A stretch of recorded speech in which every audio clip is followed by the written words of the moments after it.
So the question is, बारिश नहीं, हमारे लीजेस वाले भी लेक्चर्स अपलोड नहीं हुए हैं, मैंने सिर्फ कल वाला जो लेक्चर था. Okay, so Hybrid Limited, the following trial balance relates to Hybrid at 31st March 20x1. Equity shares और हर एक शेयर की पार वैल्यू कितनी है? 50 सेंट्स है. और जब भी हमें नंबर ऑफ शेयर्स निकालने होते हैं तो हम सिंपली क्या करेंगे, शेयर कैपिटल को डिवाइड कर देंगे पार वैल्यू से. तो अगर आपको नंबर ऑफ शेयर्स निकालने हैं तो हम क्या करेंगे, 6 मिलियन के का शेयर कैपिटल, इसको डिवाइड कर देंगे par value, that is 0.5 cents. ऐसे हमारे पास नंबर ऑफ शेयर्स आ जाएंगे, that is 12 million shares.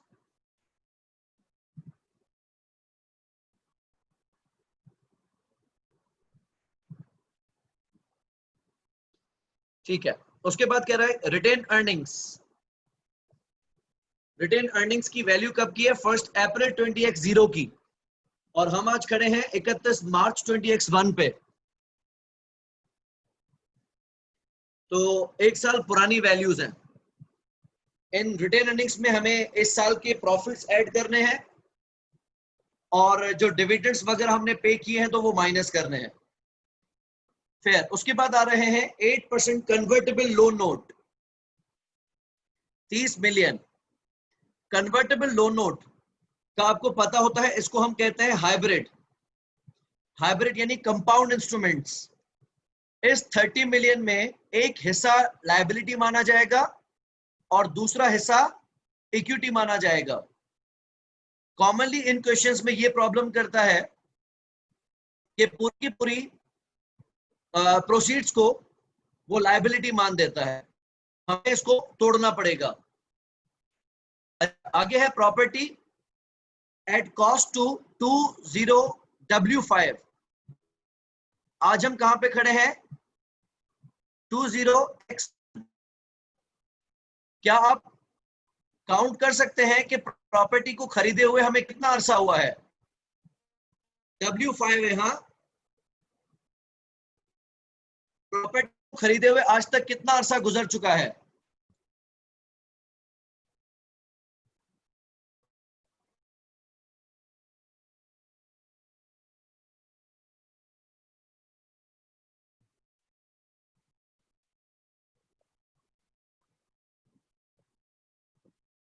Six years. Sajjad.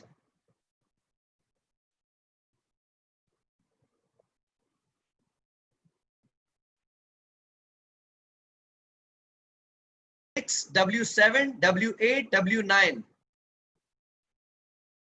W के बाद आएगा X0 योग और X1 योग 6 साल. तो अगर हम स्टार्ट ऑफ ईयर की बात करें तो देवेश का आंसर ठीक है, हमें 5 साल गुजरे थे. और अगर हम ईयर, मेरा सवाल था, तो सजाद की बात वैलिड है, हमें 6 साल गुजर चुके हैं. पूरी प्रॉपर्टी की वैल्यू 75 मिलियन है, जिसमें 25 मिलियन की जमीन है, तो बाकी 50 मिलियन की बिल्डिंग हो गई. लैंड का हमें पता है कि हम कभी भी डेप्रिशिएट नहीं करते हैं, हम डेप्रिशिएट करते हैं सिर्फ और सिर्फ बिल्डिंग. ठीक हो गया. पढ़ते हैं accumulated depreciation at 1st April, यानी ये 5 सालों की डेप्रिसिएशन है, 6ठे साल की डेप्रिसिएशन अभी चार्ज नहीं है. करंट टैक्स क्रेडिट साइड पे आ रहा है. करंट टैक्स जब क्रेडिट साइड पे आता है तो इसका मकसद क्या होता है?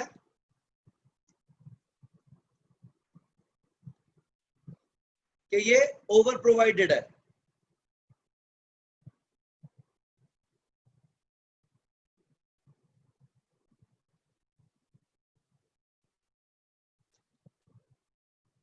ओके, इसको हम टैक्स में देखेंगे.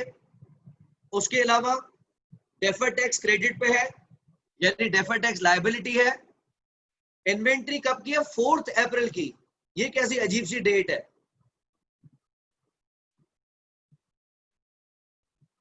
हमारा ईयर एंड कब हुआ है? 31 मार्च X4 को, और इन्वेंट्री को काउंट कब? 4 अप्रैल पे, यानी क्लोजिंग से 4 दिन बाद। मुमकिन है कि उन 4 दिनों की कोई ट्रांजैक्शंस इसके अंदर आ गई हो, हमें रिवर्स करना होगा, क्योंकि 31 मार्च के बाद किसी भी इन्वेंट्री का आना या किसी भी इन्वेंट्री का जाना इसकी मूवमेंट में काउंट नहीं होना चाहिए। तो हमें इसको वापस लेके जाना पड़ेगा 31 मार्च वाली डेट पे। नोट नंबर 4 है, आगे पता चलेगा। ट्रेड रिसीवेबल डेबिट पे है, बैंक क्रेडिट पे है। बैंक क्रेडिट पे होने का मकसद क्या है?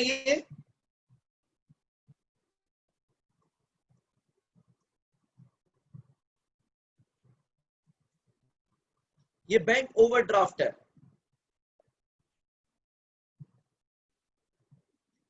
क्योंकि क्रेडिट पे आ रहा है।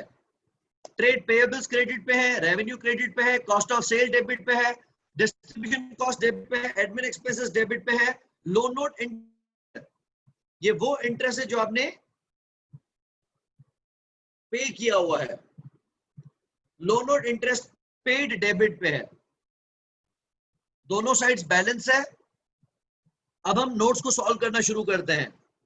The following notes are relevant. Number 1, the 8% $30 million convertible loan note was issued on 1st April 20X0। कितने साल पुरानी बात है?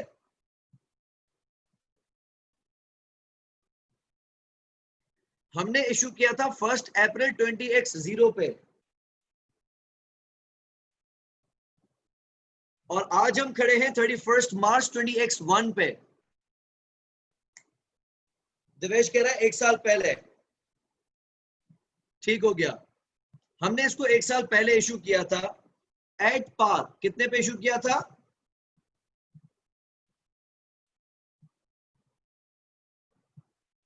पार वैल्यू पे। Interest is payable in arrears at 31st March each year. The loan note is redeemable at par. Redeemable कितने पे होना है? पार पे। On 31st March X3, issue होने के कितने साल बाद, यानी इसकी मेच्योरिटी पीरियड कितना है?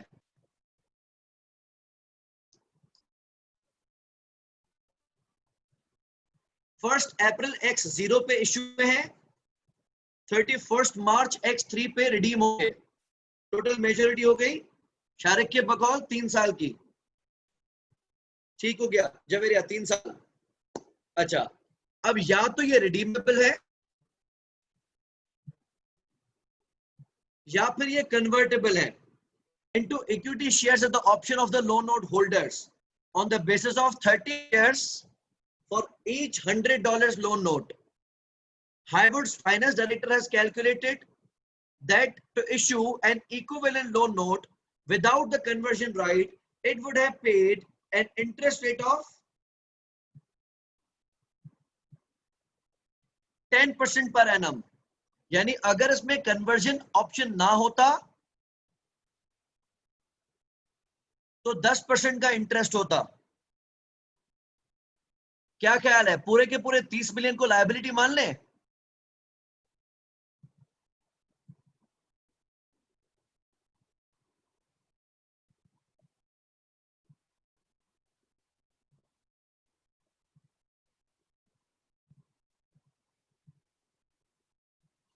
ठीक है, नहीं मान सकते। तो पहले हम आते हैं कन्वर्टेबल लोन नोट पे। इसको डेट और इक्विटी में तकसीम करना है, तो पहले से लेकर 3 साल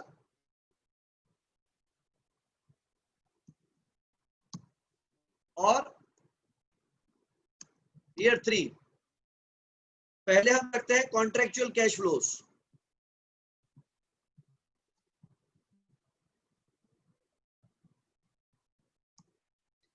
कैश फ्लो क्या क्या होगा? पार वैल्यू कितनी है? 30 मिलियन, 30 मिलियन, उस पे कूपन कितना है? 8%।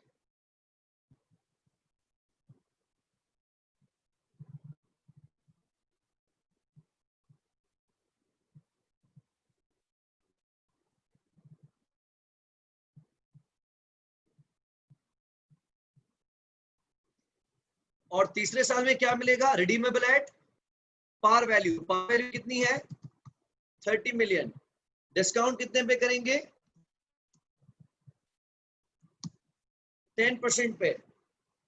वैसे तो 10% का हम एन्युटी फैक्टर निकालें, 1 minus 1.1 power -3 whole divided by 0.1। Question में देखिए इसको राउंड अप कितने पे किया हुआ है? 2 डिजिट्स पे किया हुआ है। राउंड अप करने का ये ऑप्शन मौजूद होता है एग्जाम में भी। ये हमने इसको कर दिया 2 डेसिमल प्लेसेस पे राउंड अप। दूसरा 10% का डिस्काउंट फैक्टर लगाना है 3 साल का, इसको भी हम राउंड अप करते हैं 3 सालों पर, या कि present value cash flow multiply by. आप कर्सर जो कीबोर्ड पे 4 एरोज होते हैं, इक्वल दबा के जब उसको प्रेस करेंगे तो लेफ्ट राइट खुद ही होगा, आपको माउस यूज करने की जरूरत नहीं। इक्वल 2 बार लेफ्ट गया, मल्टीप्लाई 1 बार लेफ्ट गया।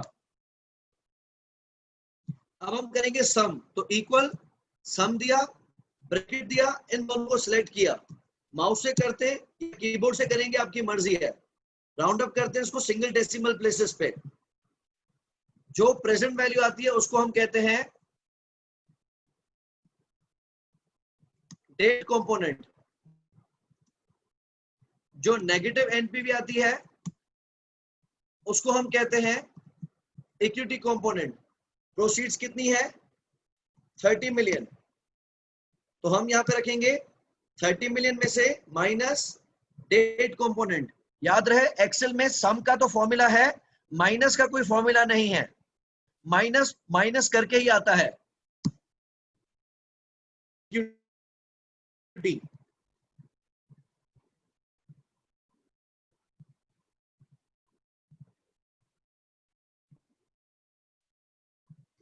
ओके, तो पहला तो काम इसको ये करना चाहिए था कि पूरे के पूरे 30 मिलियन को लायबिलिटी नहीं मानना चाहिए था। हम क्या करेंगे? डेबिट करेंगे 8% कन्वर्टेबल लोन नोट को बाय इक्विटी एलिमेंट, और क्रेडिट करेंगे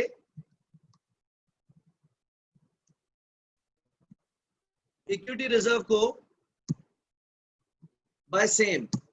आप में से बहुत सारे स्टूडेंट्स हमसे ये पूछते हैं कि अगर कैलकुलेटर से सॉल्व करके फिगर टाइप कर दे तो बात वाजे है, मुमकिन है, ऐसा आप कर सकते हैं। लेकिन कल मैंने आपको एक छोटी सी बात दिखाई थी कि हमारी बैलेंस शीट में 197 का शायद कोई डिफरेंस आ रहा था। इतनी सारी वर्किंग्स करने के बाद मैंने सिर्फ एक्सेल पे एक फिगर को ठीक किया और मेरी पूरी की पूरी बैलेंस शीट ठीक हो गई। तो बेहतर होगा कि आप एक्सेल को फायदा लें, एक्सेल से डरे नहीं। अच्छा, अब हम क्या करेंगे? अब हम इसको करेंगे amortise. Brought down interest coupon CD. Brought down balance मैंने यहां से इक्वल दबा के सेल वैल्यू दे दी। इंटरेस्ट आप लगाएंगे इफेक्टिव बराबर वाला सेल, उसका 10%। कूपन आप ऑलरेडी कैलकुलेट कर चुके हैं 2400 का। और सीडी बैलेंस को क्या करेंगे? Opening plus effective minus coupon.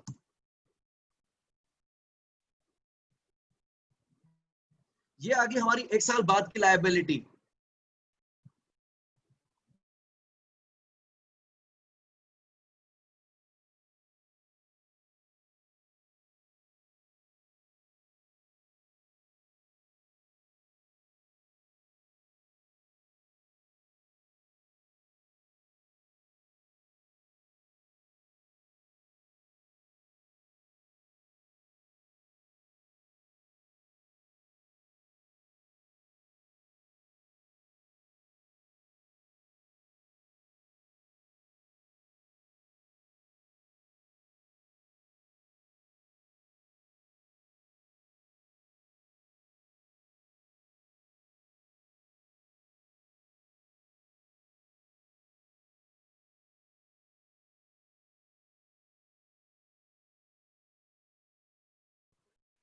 Okay, हमने लोन नोट इंटरेस्ट पेड 2400 का दिखाया हुआ है ऑलरेडी। बाकी हमें क्या करना है, इजाफी इंटरेस्ट दिखाना है। तो ये finance cost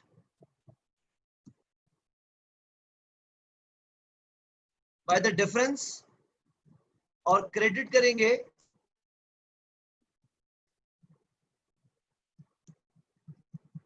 8% loan note by the same. इसको राउंड अप कर लेते हैं 0 डेसिमल प्लेसेस पे। ठीक है, तो 2400 का इंटरेस्ट ऑलरेडी रिकॉर्डेड है, आप सिर्फ 451 का इंटरेस्ट इजाफी शो करेंगे।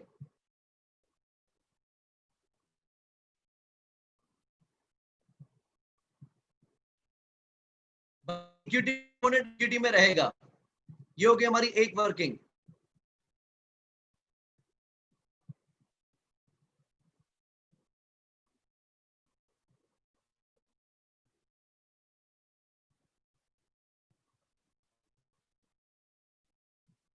Note number 2,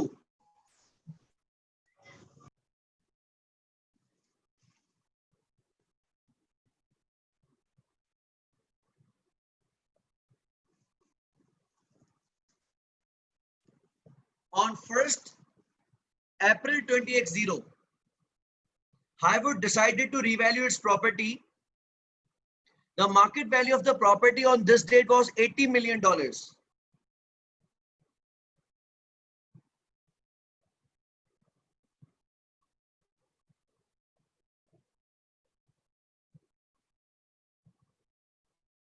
Of which $30 million related to the land. At this date, the remaining estimated life of the property was 20 years. Highwood does not make a transfer to retained earnings in respect of excess depreciation on the revaluation of its assets, and all depreciation is charged to cost of sale. Okay, तो हम देखिए हमारी building की net book value थी कितनी,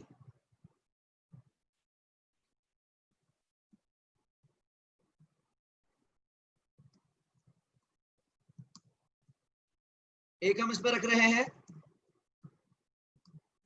land और दूसरा हम रख रहे हैं बिल्डिंग। कॉस्ट, लैंड की कॉस्ट कितनी थी 25 मिलियन और बिल्डिंग की कितनी थी 75,000 में से 25,000 माइनस 50,000। इसकी तो डेप्रिसिएशन थी ही नहीं, और इसको हमने अब तक डेप्रिशिएट किया हुआ था कितने से 10,000 से। नेट बुक वैल्यू में कॉस्ट माइनस अक्यूमुलेटेड डेप्रिसिएशन, इस सेल को अगर मैं यहां से पकड़ के स्प्रेड करूंगा तो बराबर में फॉर्मूला कॉपी हो जाएगा।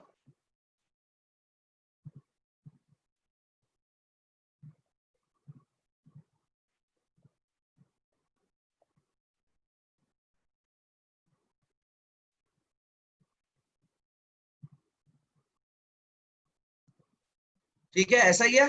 75 में से 50 की बिल्डिंग 25 की जमीन, और बिल्डिंग अब तक 10 मिलियन से डेप्रिशिएट हो चुकी थी। अब आते हैं इसकी फेयर वैल्यू पे। जमीन की फेयर वैल्यू कितनी बताइए इसमें 30 मिलियन, और टोटल वैल्यू कितनी बताइए 80।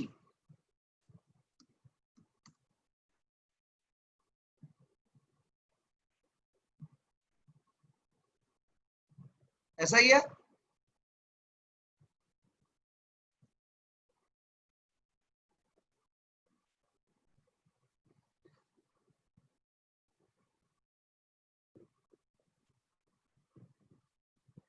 वैसे आप देखें टोटल नेट बुक वैल्यू कितनी बच रही थी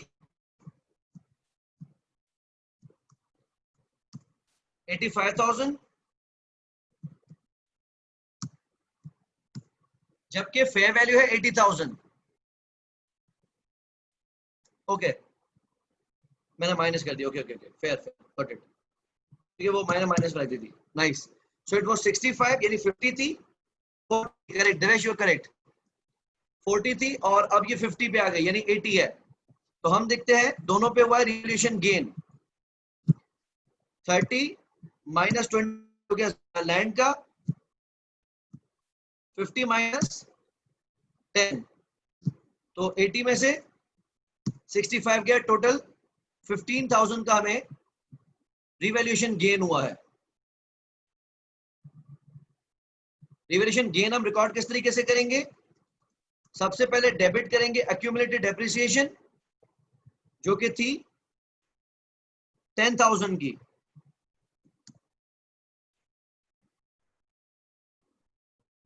और प्रॉपर्टी की कॉस्ट कितनी थी? 75, फेयर वैल्यू है 80, तो डेबिट को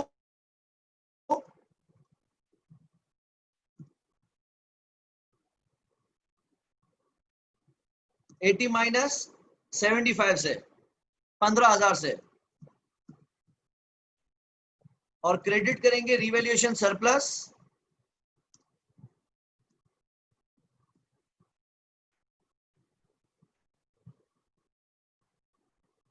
बाय 15,000।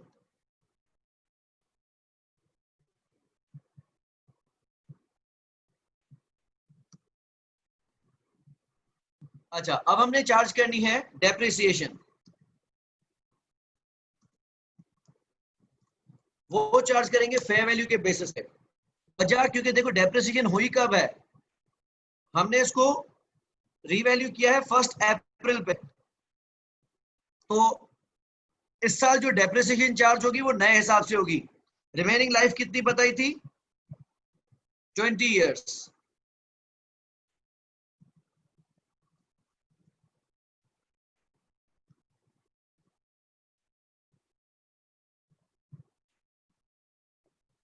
तो बिल्डिंग के हमने डेप्रिसिएशन चार्ज करनी है fair value divided by 20 years. Net book value building की कितनी बचेगी?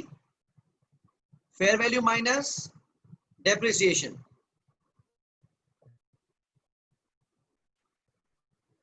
ठीक हो गया? तो इस साल हम डेबिट करेंगे डेप्रिसिएशन एक्सपेंस 2500 से, क्रेडिट करेंगे एक्यूमुलेटेड डेप्रिसिएशन 2500 से, तो बिल्डिंग की नेट बुक वैल्यू आ जाएगी 47,500। Next note,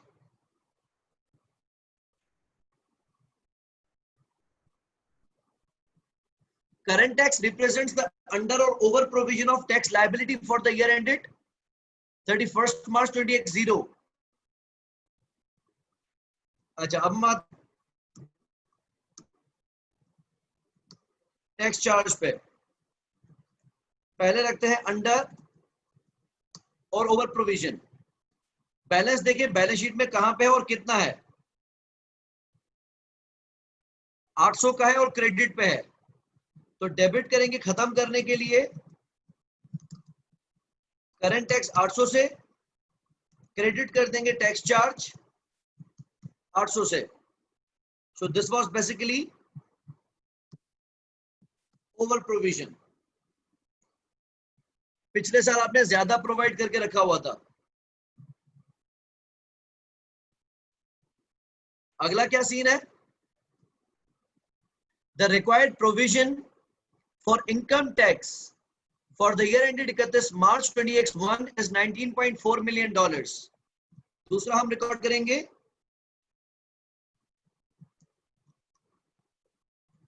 tax provision. Debit किया हमने टैक्स चार्ज, कितना रिकॉर्ड करें हम? 19.4 मिलियन, और क्रेडिट कर देंगे फॉर टैक्स बाय 19,400।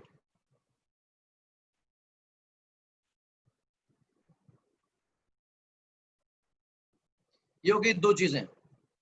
तीसरा आता है डेफर्ड टैक्स। आगे कहता है the difference between the carrying amounts of the assets of Highwood including the property revaluation in note number 2 above and their lower tax base at 31st March 2021 is $27 million। अच्छा, अब हम रखते हैं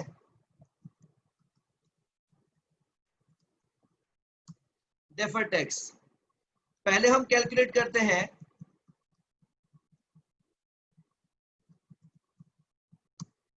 taxable temporary difference.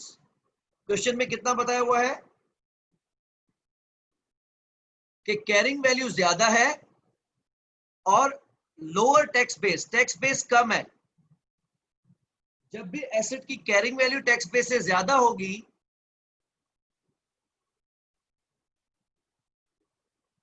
तो उसको हम कहेंगे taxable temporary difference. वो है 27 मिलियन का। इस पे बनेगी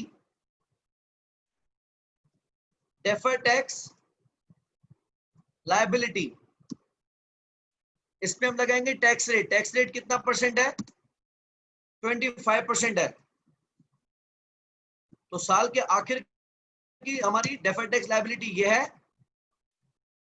और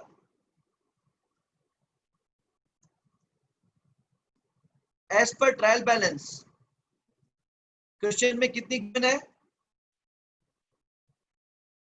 2600।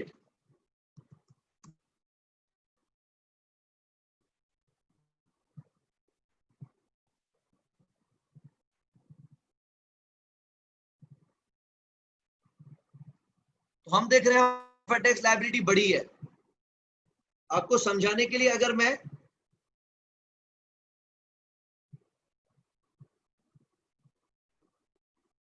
इसको टी शेप में रखूं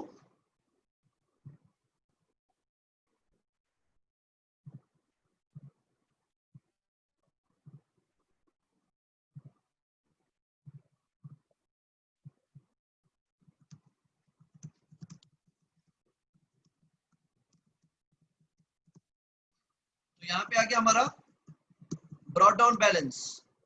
ब्रॉड डाउन बैलेंस कितना है? 2600। और आपने कैलकुलेट किया कैरी डाउन बैलेंस 6750। अब हमें यह पता है कि अगर रिवैल्यूएशन की वजह से डेफर्ड टैक्स आया है तो वो वहीं जाएगा जहां रिवैल्यूएशन खुद जाता है। देखते हैं रिवैल्यूएशन सरप्लस की वजह से कितना आया है। इस साल हमारा रिवैल्यूएशन सरप्लस कितना है? 15,000। उस पे हम लगाएंगे 25%।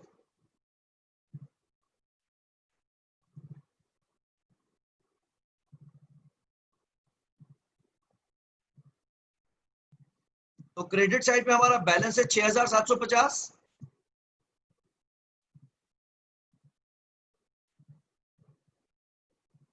क्रेडिट पे भी कॉपी पेस्ट करना है 6750। अब हम निकालेंगे बैलेंस फिगर जो जाएगी टैक्स चार्ज में। तो हमने डेबिट साइड को टोटल किया और क्रेडिट साइड से माइनस किया। इनफैक्ट उल्टा कर लेते हैं, प्लस माइनस। पहले हम रखते हैं credit side minus debit side के दोनों बैलेंसेस। सॉरी 400। ये जाएगा हमारा प्रॉफिट लॉस में।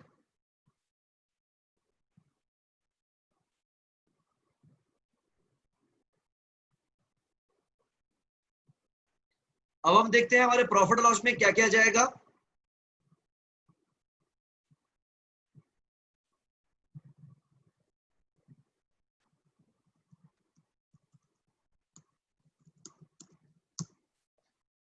एक तो जाएगा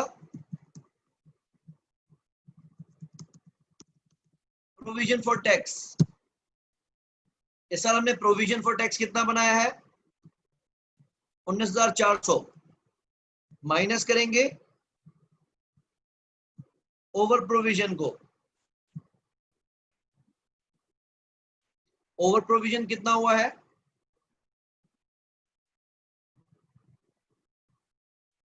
800। और तीसरा हम रखेंगे डेफर्ड टैक्स। डेफर्ड टैक्स की वजह से 400 से डेबिट हुआ है।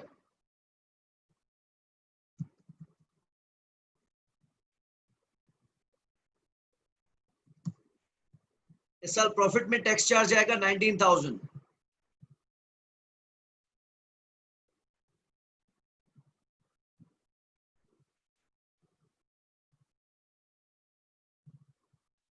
और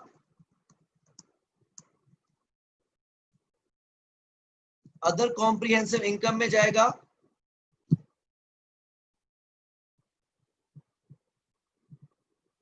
3,750। ठीक है, टोटल इजाफा जो आया था उसमें से 400 का इजाफा प्रॉफिट लॉस में गया, 3,750 का रिवोल्यूशन सरप्लस में गया। किसी को नहीं समझ में तो फौरन पूछ सकते हैं।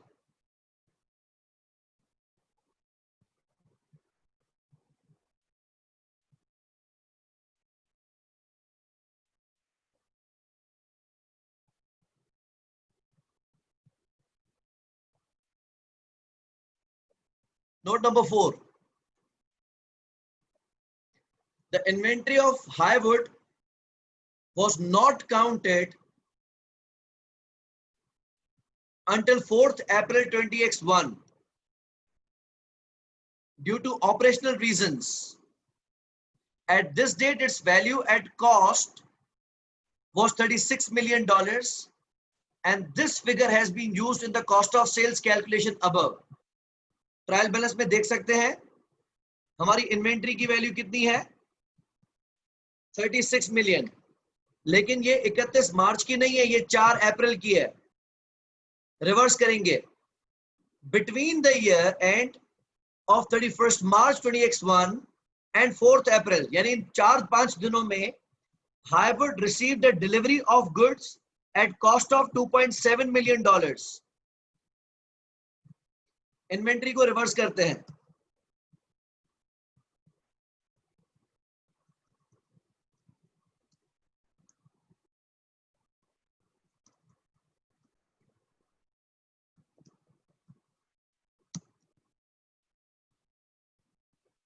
अच्छा, अब हम रखा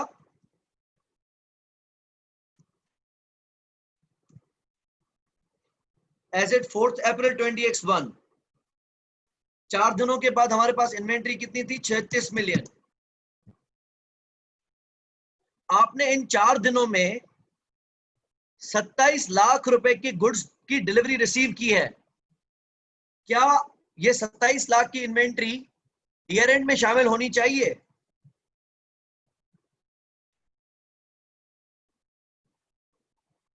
क्या ये 31 मार्च 2021 में शामिल होनी चाहिए?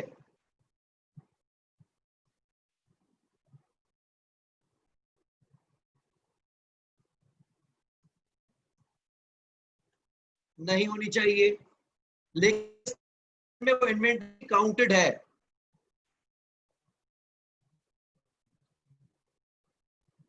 यानी जब वो आपने गुड्स रिसीव किए होंगे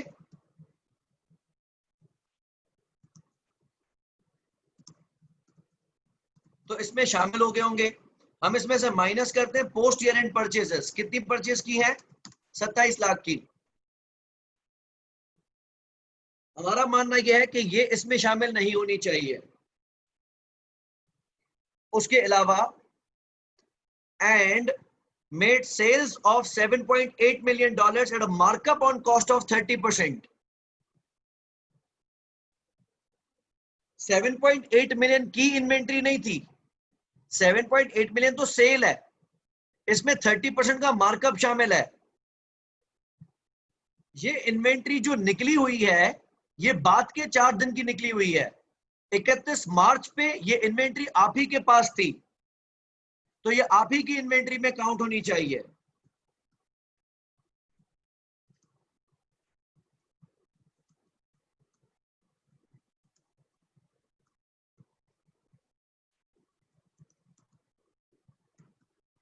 ओके, तो अगर आपने इन्वेंट्री बेची है 7.8 मिलियन की जिसपे 30% का मार्कअप है, तो आप मुझे बताएं इन्वेंट्री की कॉस्ट कितनी होगी?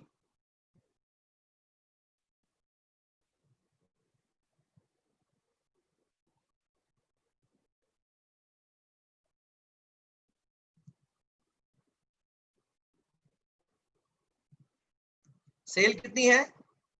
7.8 मिलियन। 100 डिवाइडेड बाय मार्कअप कितना है? 30%। तो हम सिंपली क्या करेंगे, सम कर लेते हैं तीनों को।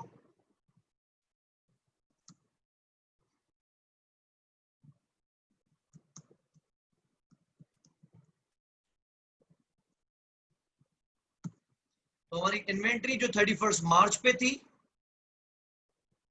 वो 39,300 है। आप इन्वेंट्री को डेबिट करें, क्योंकि इन्वेंट्री आपने रिकॉर्ड कितने पे की? 36 पे। तो 39,300 माइनस 36, 3,300 से इन्वेंट्री को डेबिट करें और क्रेडिट कर दें कॉस्ट ऑफ सेल को बाय सेम अमाउंट, क्योंकि इसने बताया है कि हमने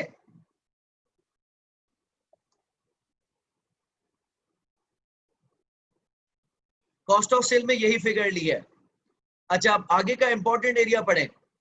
neither the goods delivered nor the sales made in this period were included in Highwood's purchases और रेवेन्यू।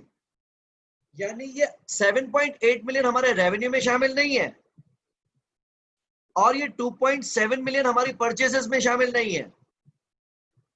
होने भी नहीं चाहिए थे, हैं भी नहीं, क्योंकि ये तो कट ऑफ के बाद की परचेसेस एंड सेल्स है ना, तो ये तो अगले साल में शामिल होंगी। हमें सिर्फ उसकी इन्वेंट्री में करेक्शन करनी थी, जो हम कर चुके।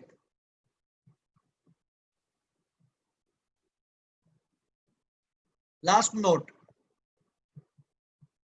यहां तक कोई डाउट्स या कंफ्यूजन हो तो पूछ लें।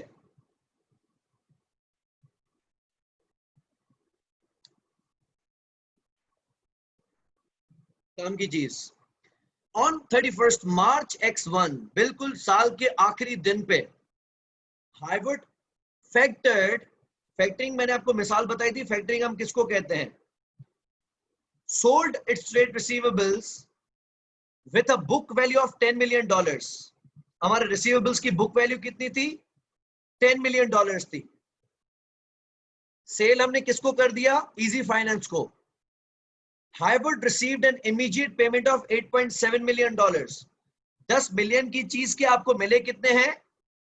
$8.7 मिलियन। आपको याद हो तो मैंने आपको बताया था फैक्टरिंग दो तरह की होती है, एक विथ रिकोर्स, एक नॉन रिकोर्स।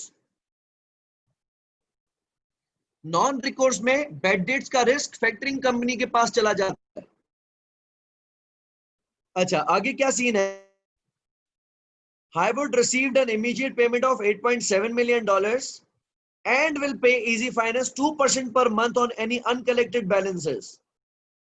अगर कोई कस्टमर पेमेंट नहीं करता फैक्टरिंग कंपनी को, इजी फाइनेंस को, तो हम उसको उसके ऊपर 2% इंटरेस्ट भर के देंगे। Any of the factors receivable outstanding after 6 months will be refunded to Easy Finance. मुझे बताएं, इस सिचुएशन में बैड डेट्स का रिस्क किसके पास है?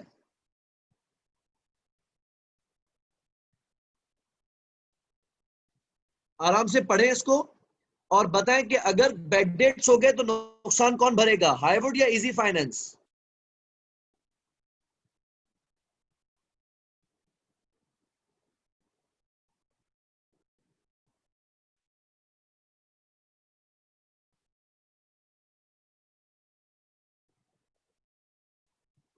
सज्जाद खामोशी है।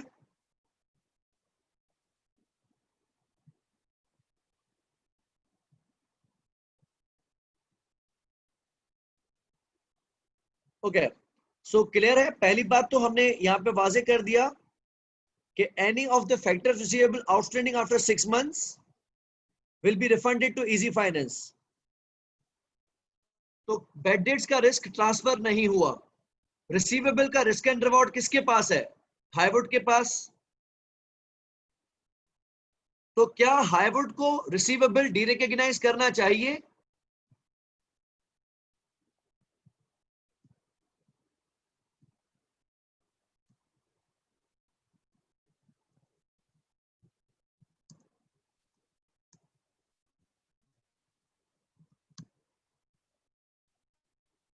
नहीं करना चाहिए।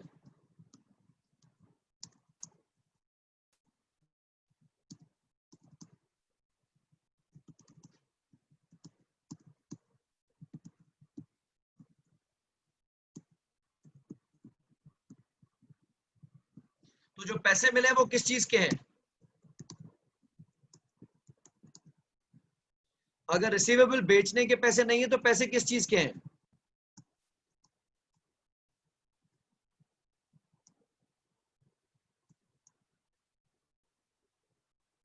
नहीं करना। एज अ सिक्योर्ड लोन, बेहतरीन।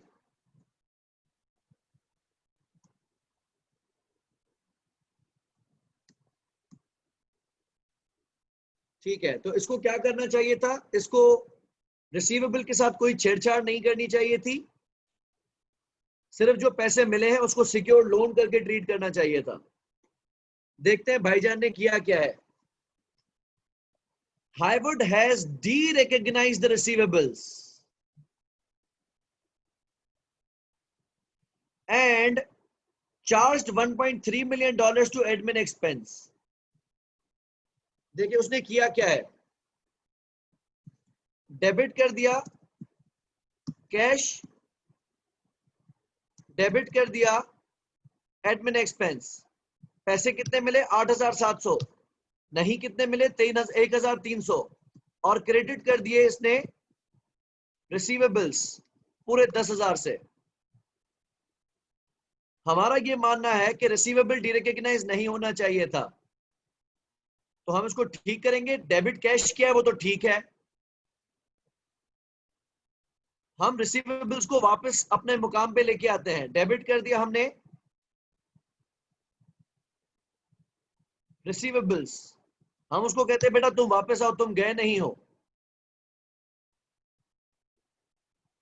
और एडमिन एक्सपेंस भी नहीं मानना चाहिए, तो क्रेडिट कर देंगे एडमिन एक्सपेंस के भाई आप भी नुकसान नहीं हुए हो। और क्रेडिट कर देंगे सिक्योर्ड लोन।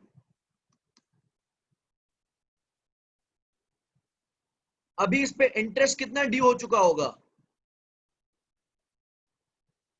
2% पर मंथ के हिसाब से है। 8,700 पे इंटरेस्ट अभी तक कितना ड्यू हो चुका होगा?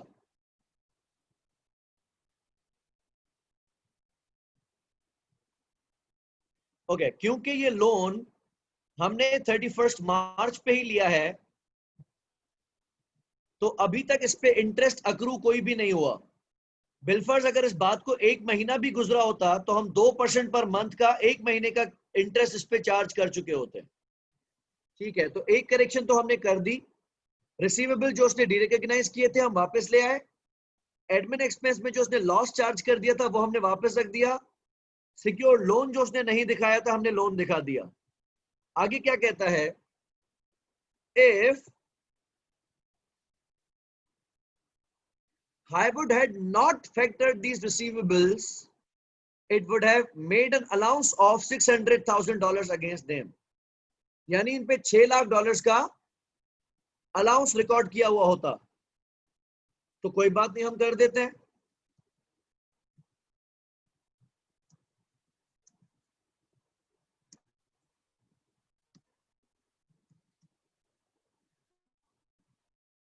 डेबिट कर देते हैं।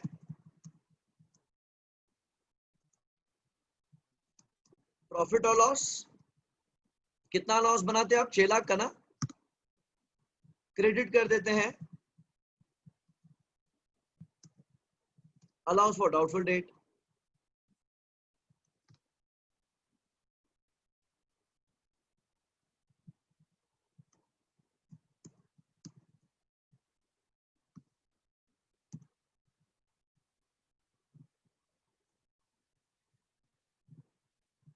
ठीक है, किसी को कोई कंफ्यूजन है?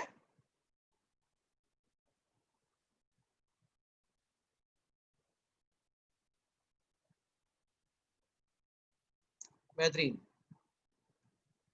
अच्छा, अब मांगा क्या है? Prepare the statement of profit loss and other comprehensive income for the hybrid for the year ended 31 March 2021।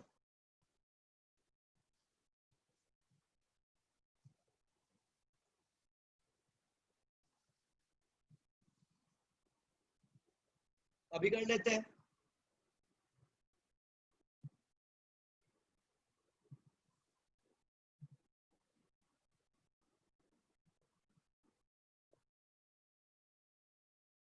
Workings हमारे सामने है।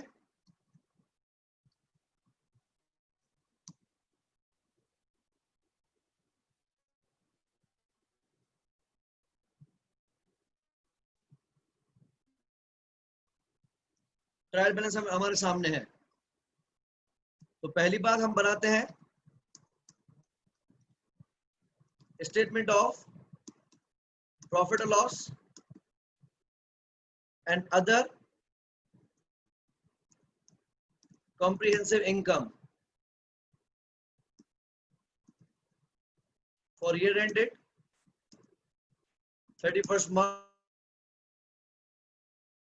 2021। 1000 डिजिट्स पे राउंडेड अप है।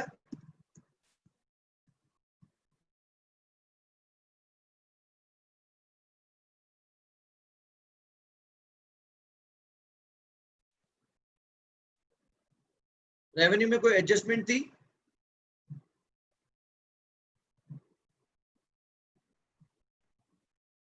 आप मुझे बताते चलोगे। देखें, यहाँ पे रेवेन्यू है 339650 का।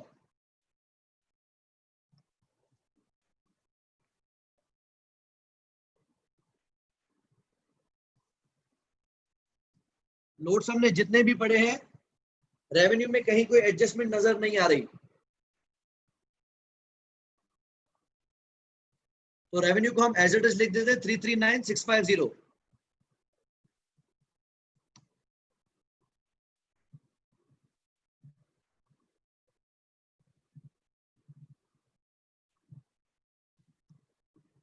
माइनस करेंगे इसमें से cost of sale. Cost of sale की अलग से वर्किंग दिखा देते हैं।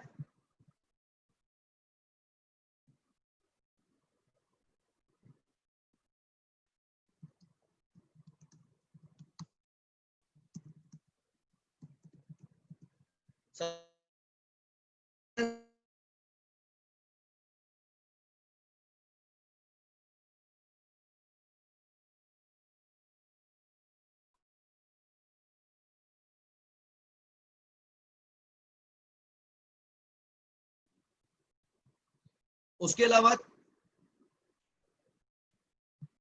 नोट्स को अगर देखें,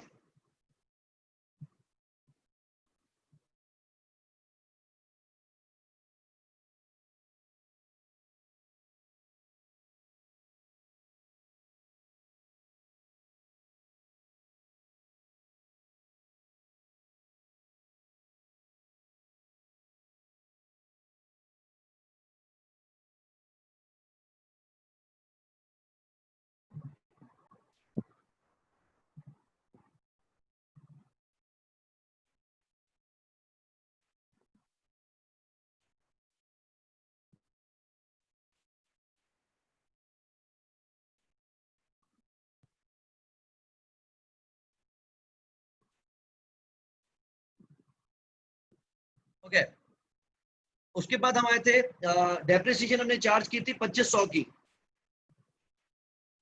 तो एक रख दिया हमने reported as per question, plus हम रखते हैं डेप्रिसिएशन ऑफ बिल्डिंग 2500। उसके अलावा हमने क्या क्या एडजस्टमेंट्स की थी? टैक्स चार्ज का कॉस्ट ऑफ सेल से कोई हिसाब नहीं था। इन्वेंट्री, यहां पे इन्वेंट्री को हमने 3300 से क्रेडिट किया।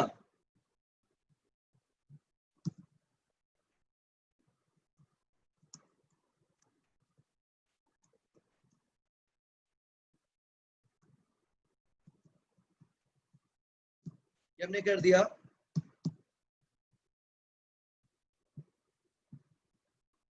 3,300 से क्रेडिट।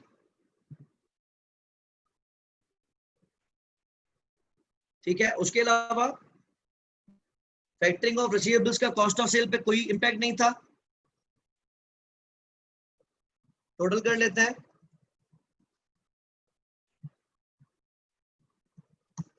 एक बात का खास ख्याल आप रखेंगे कि फॉर्मूला लगाते वक्त इक्वल के बाद स्पेस गलती से भी नहीं आना चाहिए। अक्सर बच्चे क्या करते हैं, इक्वल दबाते स्पेस दे देते हैं। अब आप फॉर्मूला करेंगे ना तो काम नहीं करेगा, क्योंकि बीच में स्पेस है। स्पेस कभी भी नहीं होना चाहिए।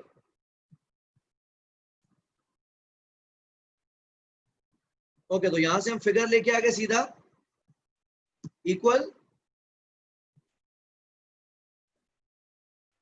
माइनस ये फिगर,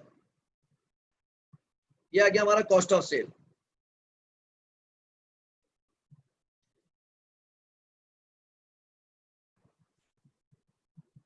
ग्रॉस प्रॉफिट आप प्लस का ही लगाएंगे, मेरी तरह वो पहली वाली गलती नहीं करना।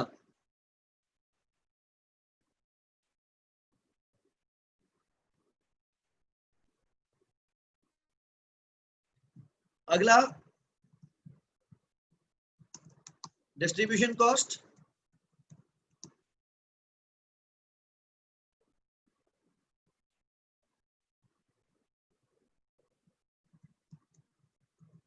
और administrative expense, admin expense. Distribution cost में गलबन कोई एडजस्टमेंट नहीं थी, फिर भी देख लेते हैं। डिस्ट्रीब्यूशन कॉस्ट है 27,500।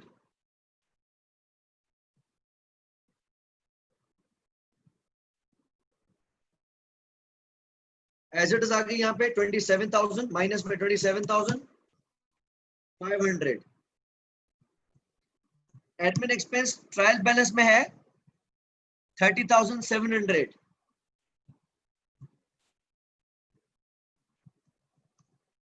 अच्छा, उसके बाद इसमें एडजस्टमेंट हमने एक तो की थी कि हमने एडमिन एक्सपेंस में कॉस्ट चार्ज कर दी थी 1,300 की। तो एडमिन एक्सपेंस में प्लस करके हमने कर दिए 1,300। उसके अलावा माइनस हमने 600 का allowance for doubtful debt record करना था। ऊपर आप स्क्रीन पे फॉर्मूला चेक कर सकते हैं। माइनस की 3,700 है, प्लस के 1,300 है, यानी एडमिन कॉस्ट में से कम हुए। फिर माइनस के 600 है, यानी एडमिन कॉस्ट में प्लस हो गए। तो एडमिन कॉस्ट की वैल्यू आ जाती है हमारे पास 30,000 की।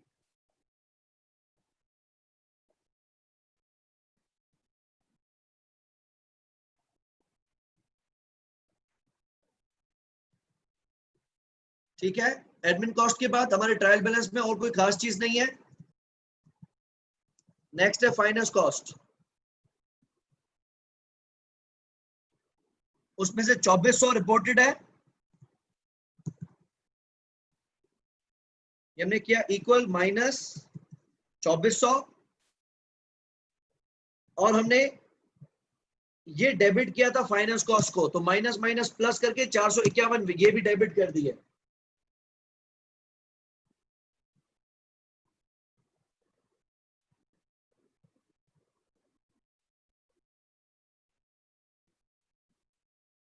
ये आ गई हमारी फाइनेंस कॉस्ट। देखें, अदर इनकम तो कोई नहीं है यहाँ पे, ना ही नीचे नोट में ऐसी कोई इनकम थी।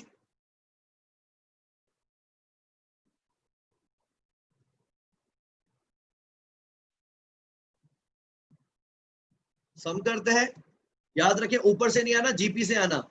रेवेन्यू और कॉस्ट ऑफ सेल ऑलरेडी आ चुका है। यह आ गया हमारा प्रॉफिट बिफोर टैक्स। अब हम लेते हैं टैक्स एक्सपेंस या टैक्स चार्ज। हमारे पास पहले से ही कैलकुलेटेड है। ये गया प्रॉफिट और लॉस में टैक्स चार्ज 19,000।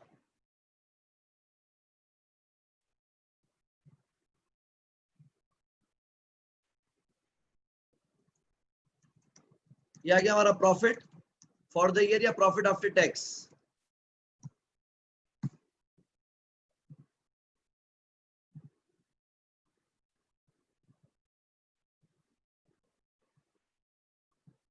अच्छा, उसके नीचे हम रखेंगे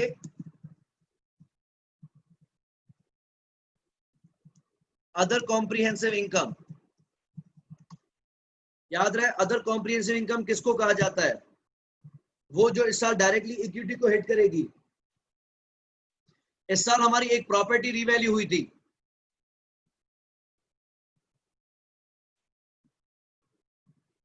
तो हमने रखा gain on revaluation of PPE. कितने से प्रॉपर्टी रीवैल्यू हुई थी? टोटल 15,000 से।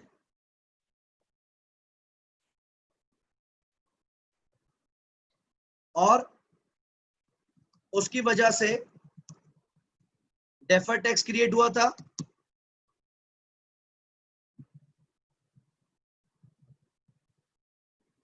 3,750 का।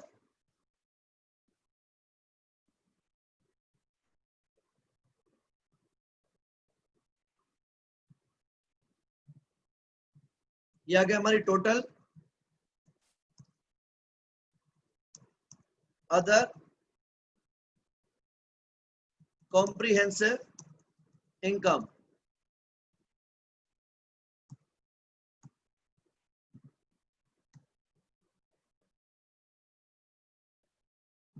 और इन दोनों को प्लस करेंगे तो ये आ जाएगी हमारी टोटल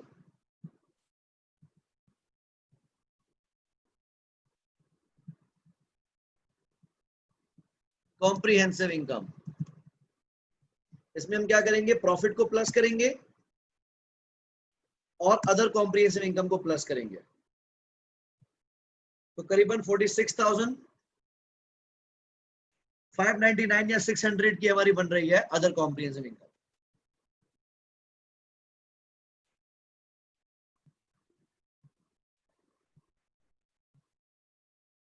अच्छा, अब देखें बी में क्या रिक्वायर्ड है। बी में कहा है prepare the statement of changes in equity. Statement of changes in equity क्या है?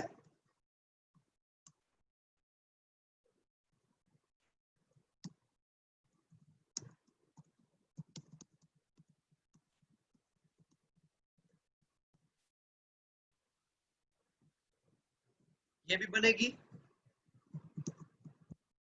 For the year ended 31 March 20x1। आप रखेंगे आपके पास इक्विटी में क्या क्या कॉलम है।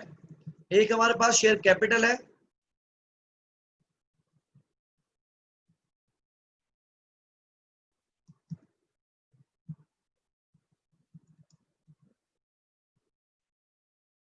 दूसरा हमारे पास रिटेन अर्निंग्स है, तीसरा हमारे पास रिवैल्यूएशन सरप्लस है, और चौथा हमारे पास इक्विटी ऑप्शन है।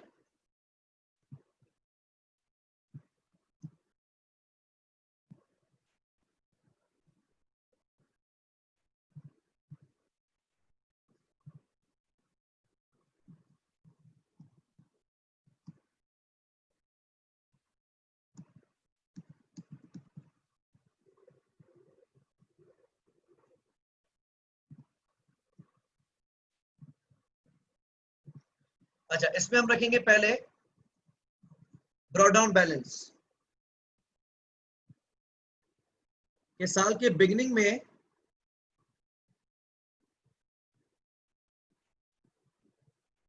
हमारे पास इक्विटी बैलेंस कितना था। तो ट्रायल बैलेंस में देखते हैं शेयर कैपिटल हमारे पास कितना आ रहा है, 6 मिलियन। और इस साल हमने कोई भी नए शेयर इशू नहीं किए हैं, नीचे कोई भी नोट नहीं था, तो इस पे आप रखेंगे 6 मिलियन। रिटेन अर्निंग्स देखें आपके पास कितनी थी अप्रैल में, 1400। रिवैल्यूएशन सरप्लस देखें ट्रायल बैलेंस में कितना था, कोई नहीं। इक्विटी ऑप्शन भी कोई नहीं, तो आप करेंगे इन सबको प्लस।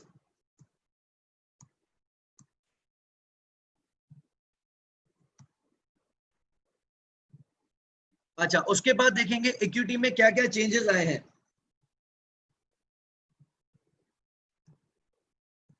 इस साल हमें प्रॉफिट हुआ है, वो कहां जाएगा?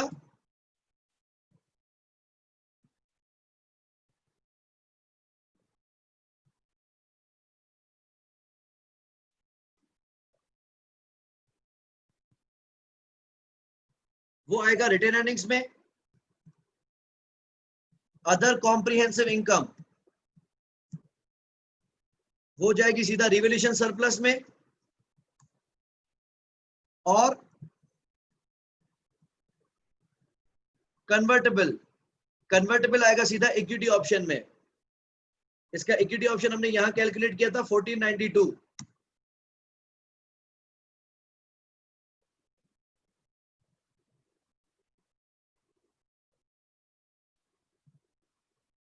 इसको ड्रैग करेंगे तो ऑटोमेटिकली ये बराबर वालों को टोटल करता आएगा। अब आप करेंगे इनको टोटल,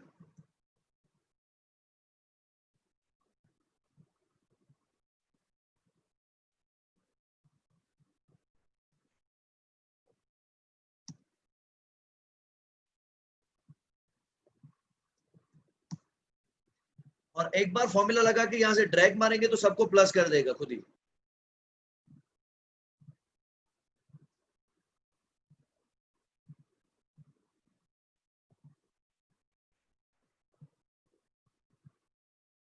इनको राउंड अप कर लेते हैं।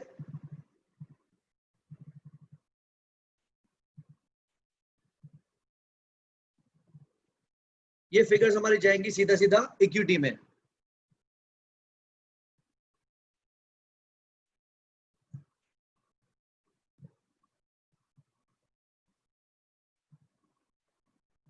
Last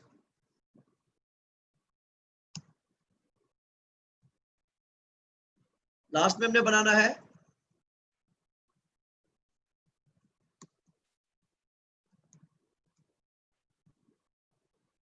statement of financial position as at year ended 31 March 2021। ठीक है। अच्छा, इसमें एक हमने रखा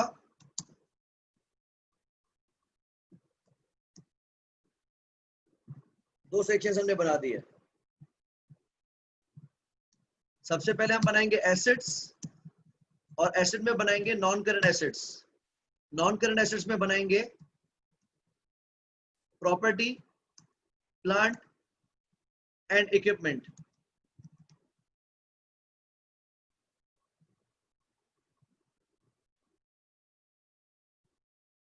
इस क्वेश्चन में एसेट्स कुछ ज्यादा वर्किंग्स नहीं है,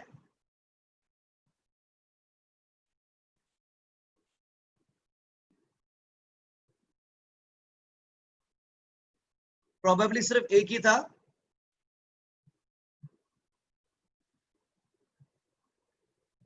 यह कि हमारी fair value 80,000 minus depreciation. Depreciation हमने चार्ज की 2500, तो 47,500 की बिल्डिंग है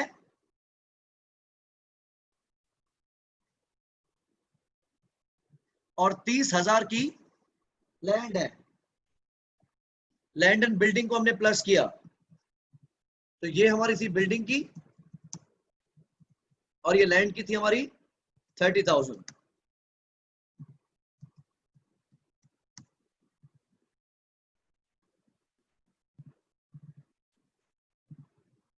ये हो गया हमारा प्रॉपर्टी, प्लांट एंड इक्विपमेंट। उसके अलावा देखो नॉन करंट एसेट में हमारे पास क्या है।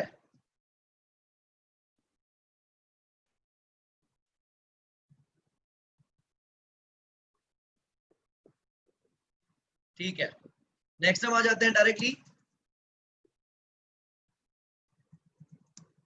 करंट एसेट्स पे। करंट एसेट्स में हमारे पास क्या आएगा? एक इन्वेंट्री,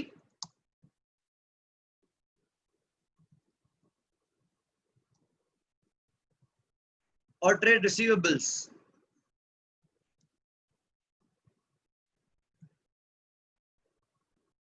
इन्वेंट्री की फिगर हमारे पास मौजूद है, हमने एडजस्टमेंट की थी इन्वेंट्री के अंदर, ये आ गई थी 39,300।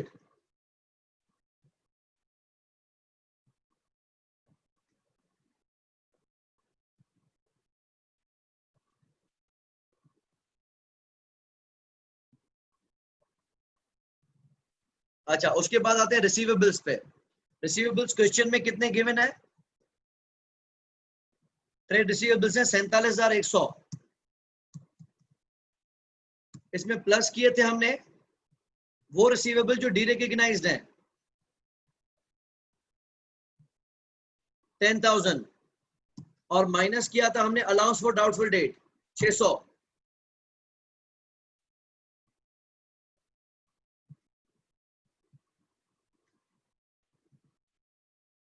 तो हमारे रिसीवेबल्स आ गए 56,500। बैंक हमारा ओवरड्राफ्ट साइड पे है। उसके अलावा हमारे पास देखिए कोई करंट एसेट है? प्रीपेमेंट तो अब बचे नहीं हमारे पास, एग्जामिन हो प्रीपेमेंट तो नहीं आता। डेफर्ड टैक्स रिफंड भी नहीं है।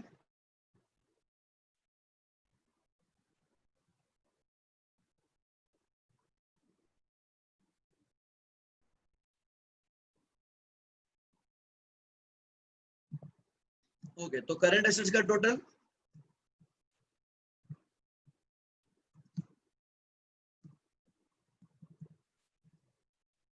और टोटल एसेट्स का total non current plus current, तो ये आ रहा है 1,73,300।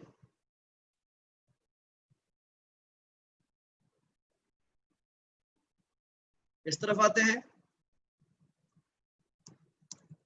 Equity and liabilities. इक्विटी में हमने ऊपर सारी वर्किंग कर ली है, सिर्फ यहां कॉपी पेस्ट करना है। शेयर कैपिटल, रिटेन अर्निंग्स,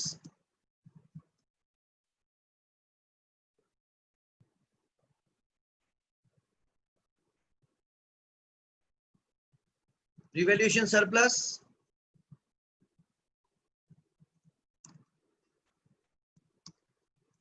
और other components of equity. Share capital कितना था? यहां का सिर्फ सीडी बैलेंस छाप दो, ये वाला।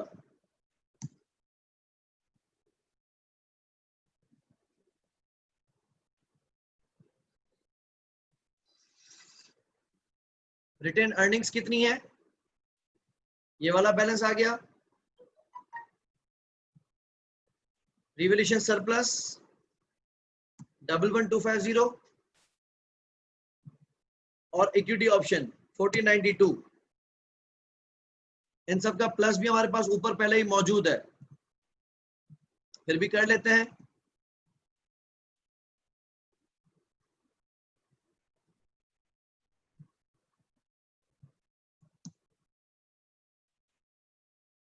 ये आ गया इक्विटी का टोटल। आप देखें नॉन करंट लायबिलिटीज में क्या क्या चीजें हैं।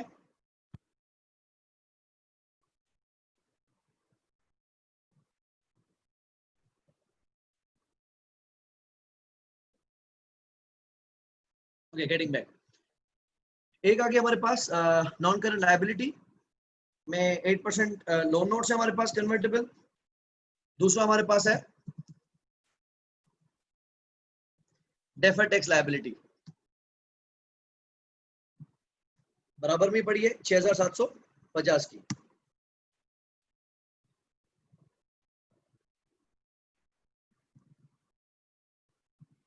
इसके बाद आते हैं लास्ट में करंट लायबिलिटीज।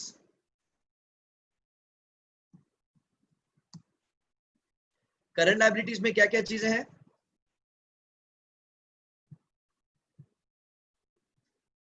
ये है हमारे पास एक तो ट्रेड पेएबल,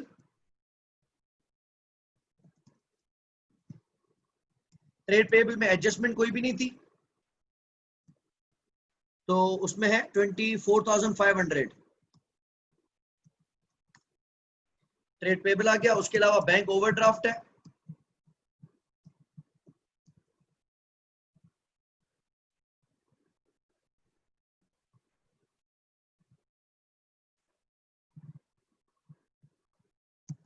बैंक ओवरड्राफ्ट कितना है क्वेश्चन में? 11,500। तीसरा आ गया हमारे पास प्रोविजन फॉर टैक्स, टैक्स का प्रोविजन बराबर में लिखा हुआ है 19,400।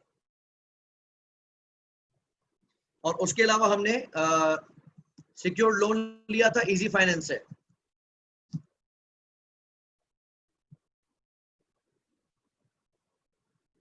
सिक्योर्ड लोन हमने क्रेडिट किया है 8,700 से।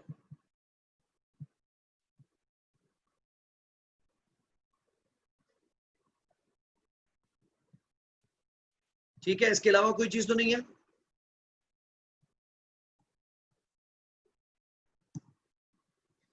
शेयर कैपिटल हो गया, रिटर्निंग्स हो गई, कन्वर्टेबल लोन नोट को डील कर लिया, प्रॉपर्टी हमने लिख लिया, एक्यूमुलेटेड डेप्रिसिएशन हो गया, करंट टैक्स हो गया, deferred tax, inventory, receivables, overdraft लिख लिया, पेएबल लिख लिया, रेवेन्यू हो गया, cost of sale, distribution, admin and loan note interest. सही है, ऑल डन। इनको करंट लायबिलिटी को प्लस करते हैं।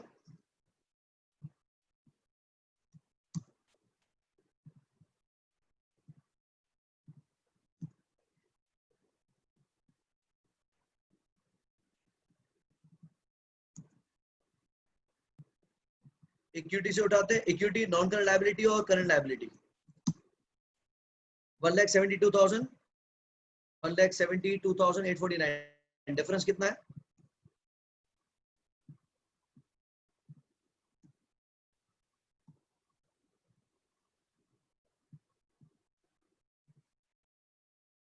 $451 का डिफरेंस है।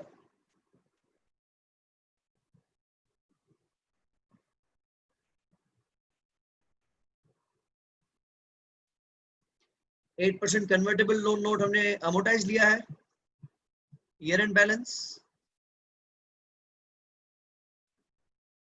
20, अच्छा ये 28,959।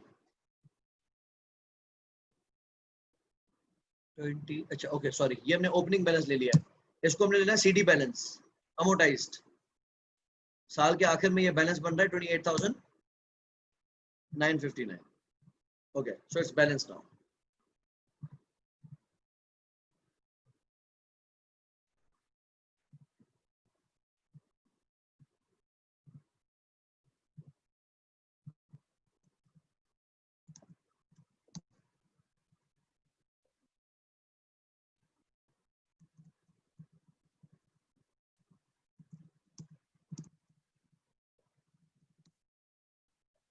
ठीक है, किसी को कोई कंफ्यूजन है? तो कल वाला क्वेश्चन इससे थोड़ा ज्यादा एडजस्टमेंट्स वाला था, उसमें रिसेंट एडजस्टमेंट्स भी थी।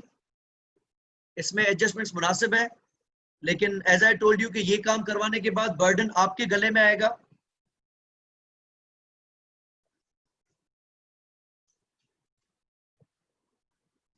तो यू कैन सी दिस कि अब ये सारी प्रैक्टिस जब तक आप लोग अपने हाथों से नहीं करेंगे तब तक आपको डूज एंड डोंट्स का पता नहीं चलेगा।